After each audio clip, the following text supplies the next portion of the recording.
Lisons la parole de Dieu. Or, les fils de Dieu vinrent un jour se présenter devant l'Éternel, et Satan vint aussi au milieu d'eux.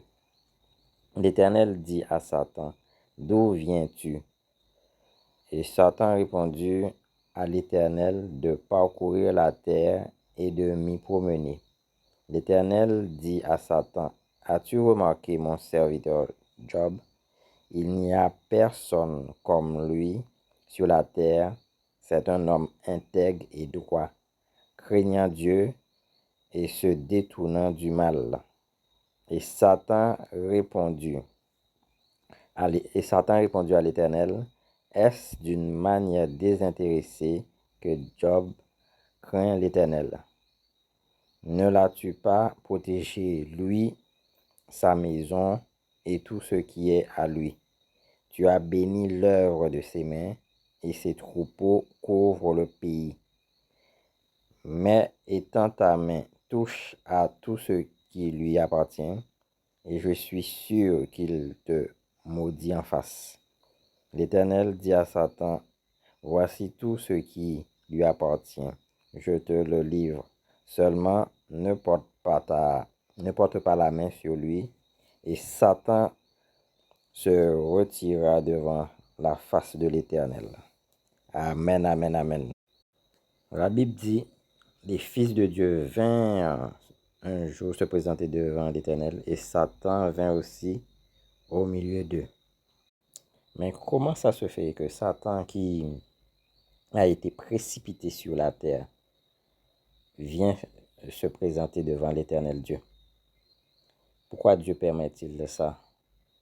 Comment Satan, qui a été précipité, a le pouvoir de venir se présenter devant Dieu? Et j'imagine que c'était dans le ciel.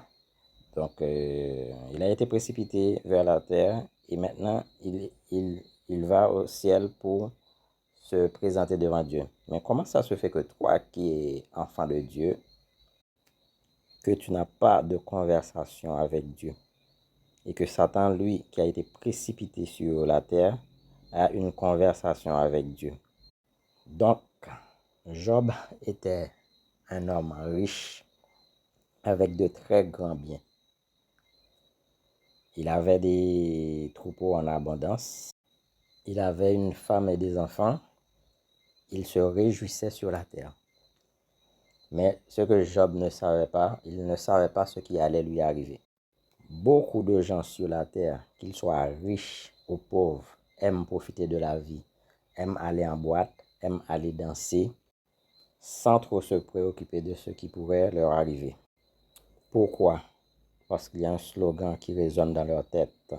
Mangeons, buvons, car demain nous mourrons. Lorsque Satan s'est retiré devant la face de l'Éternel, des phénomènes bizarres se sont produits. Il y a eu des hommes venant d'une autre ville qui sont venus et ils ont tué les serviteurs de Job. Et ils ont pris les troupeaux de Job. Et au même moment, il y a un serviteur de Job qui raconte qu'il y a eu un feu venant du ciel, un feu descendant du ciel, et a consumé le reste des troupeaux de Job. Et au même moment, un autre serviteur arrive et raconte à Job, pendant que ses fils et ses filles étaient chez eux, en train de manger et buvaient, il y a eu un vent du désert, un vent sortant du désert, et a frappé les quatre coins de leur maison, et la maison s'est effondrée sur eux. Donc, il y aura un moment de ta vie, tu quitteras l'état de pauvreté que tu es, tu deviendras riche. Donc, tu auras des grosses voitures, des grandes maisons, et tu auras assez d'argent pour envoyer tes enfants à l'école. Et tes enfants s'amuseront, ils iront danser, ils buveront, ils mangeront à leur guise. Mais sache que tu auras des voisins, des voisines et même des amis à toi, sans que tu le saches, iront consulter un féticheur, un québoiseur, un magicien, un franc-maçon, juste parce qu'il est jaloux de toi. Et un jour, tu remarqueras que tu commenceras à recevoir des mauvaises nouvelles, telles que tes voitures ont été volées, tes maisons ont été incendiées, et même tes fils et tes filles ont été tués. Juste parce que il y a eu quelqu'un qui était jaloux de toi, qui a été consulter un féticheur pour te jeter des mauvais sorts, juste parce qu'il est jaloux de toi et qu'il ne veut pas que tu réussisses avant lui. Après que Job ait reçu ces mauvaises nouvelles, la Bible dit, alors Job se leva, déchira son manteau et se rasa la tête, puis, se jetant par terre, il se prosterna et il dit, je suis sorti nu du sein de ma mère, et nu je retournerai dans le sein de la terre. L'Éternel a donné, l'Éternel a ôté. Que le nom de l'Éternel soit béni. En tout cas, en tout cela, Job ne pécha point et n'attribua rien d'injuste à Dieu. Le but de Satan, c'était que Job maudit le nom de l'Éternel. Et comme si ce n'était pas assez, Satan frappa Job d'un ulcère malin depuis la tête jusqu'aux pieds. Lisons la parole de Dieu à propos des 3 amis de Job. Visite de 3 amis. 3 amis de Job: Eliphaz de Théman, Bildad de Chouach et Tsophar de Naama, apprirent tous les malheurs qui lui étaient arrivés. Ils se concertent et partirent de chez eux pour aller le plaindre et le consoler. Ayant de loin porté les regards sur lui, ils ne le reconnurent pas, et ils élevèrent la voix et pleurèrent. Ils déchirèrent leurs manteaux et ils jetèrent de la poussière en l'air au-dessus de leur tête. Et ils se tinrent assis à terre auprès de lui 7 jours, 7 nuits, sans lui dire une parole, car ils voyaient combien sa douleur était grande. Il y a eu un moment où Job a commencé à se plaindre de ce qui lui arrivait, parce que Job ne comprenait pas ce qui lui arrivait. Mais les amis de Job, au lieu de le consoler, ils ont profité pour lui faire des reproches en disant, toi qui as toujours enseigné les autres, toi qui as toujours relevé ceux qui pliaient les genoux, comment ça se fait que c'est à toi que cela arrive?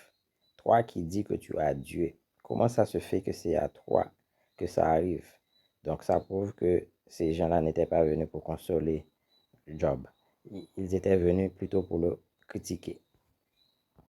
Il a dit à Job, cherche dans ton souvenir quel est l'innocent qui a péri.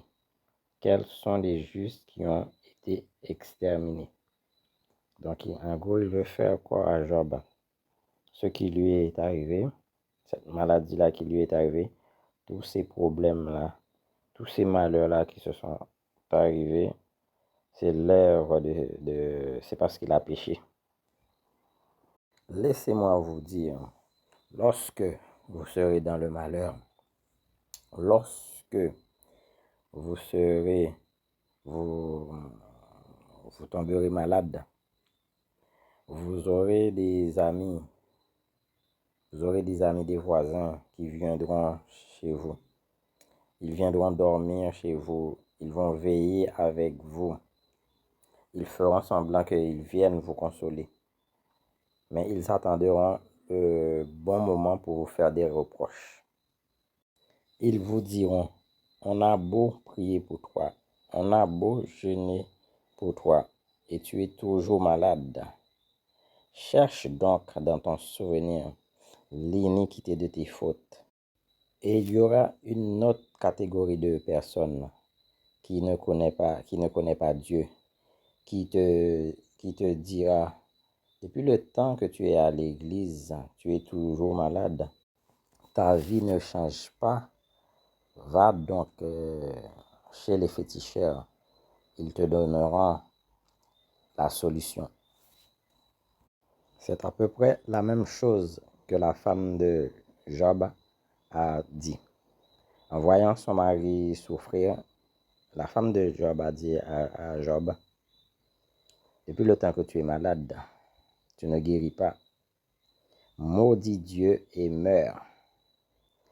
Alors Job lui a répondu, l'Éternel a donné, l'Éternel a repris, que le nom de l'Éternel soit béni. Ils ont tous jeté la responsabilité sur Job, à commencer par les amis de Job, ensuite la femme de Job. Ils ne se sont jamais posé les bonnes questions, à savoir qui est derrière tout ça. Ils n'ont jamais imaginé que c'est Satan le diable qui enviait la position de Job, qui enviait la richesse de Job, qui enviait les enfants de Job, qui enviait la femme de Job. Et ils n'ont jamais imaginé que c'était l'Éternel Dieu qui faisait passer une épreuve à Job. À un moment de ta vie, que tu le veuilles ou pas, tu dois passer par les épreuves. À un moment de ta vie, le diable se lèvera contre toi pour combattre ta destinée, pour te détruire. C'est alors que tu dois te lever dans la prière pour connaître les causes de ton malheur, comme Satan le diable a fait à ton sujet en allant devant l'Éternel.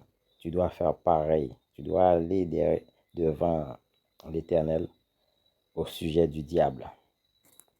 Tu dois te présenter devant ton avocat, qui est Jésus-Christ de Nazareth. Tu lui diras, tu es mort à la croix pour moi.